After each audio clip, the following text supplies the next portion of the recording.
repeat customer. I think he said he's got like 7 trucks.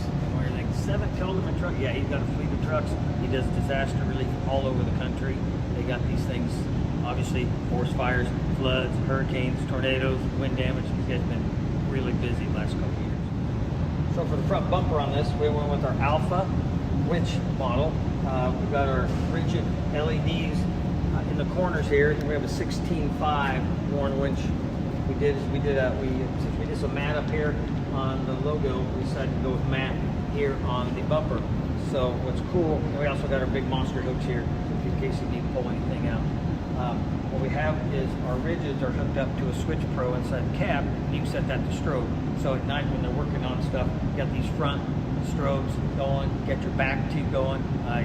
Definitely create some attention for the job site you're working on.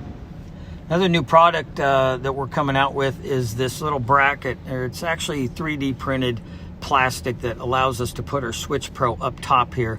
That way we don't have to have a Velcro somewhere on the dash.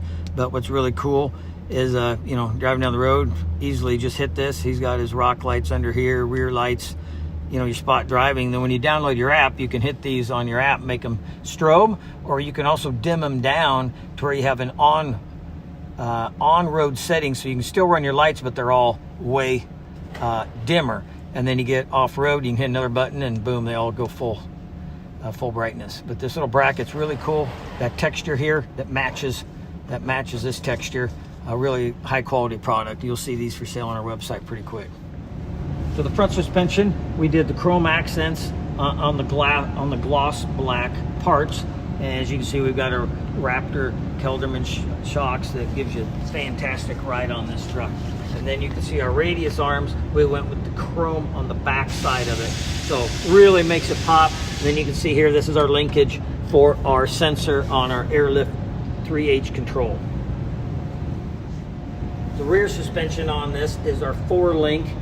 This was a 5 to 6 inch kit, if I didn't mention it earlier. Obviously the rear has the Raptor shocks also. Same sensors we use to control our 3H airlift system. Airlift system mounts in the back where the spare tire did. Coming around to the rear duals, this has got some 22-inch American Force wheels, and we did the Nitto Ridge Grappler 37 by 12.5.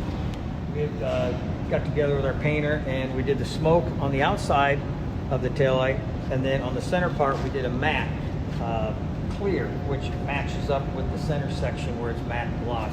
Really gives this truck a real nice blended look. Another thing that makes this truck really neat, we end up putting the truck vault system in here so he can put his extension cords, tools, whatever he's needing over at the job site. It's got an opening there, so when he puts his gooseneck in here, you can still get to your ball. And then also, since these guys, when they need to go, to the job, we've got a fuel tank in the back. It's got the toolbox in it also. The rear bumper is an Alpha series. Again, we've got the matching hooks on the back, and got our lights that I was talking about earlier that are hooked up to the strobe lights. So really good looking truck. This guy, like I said, these things get work. They pull great big trailers, and they usually have generators on them. On the flatbeds, they don't have some of the big enclosed trailers. They got all kinds of stuff for disaster relief. So see this thing going down the road, you're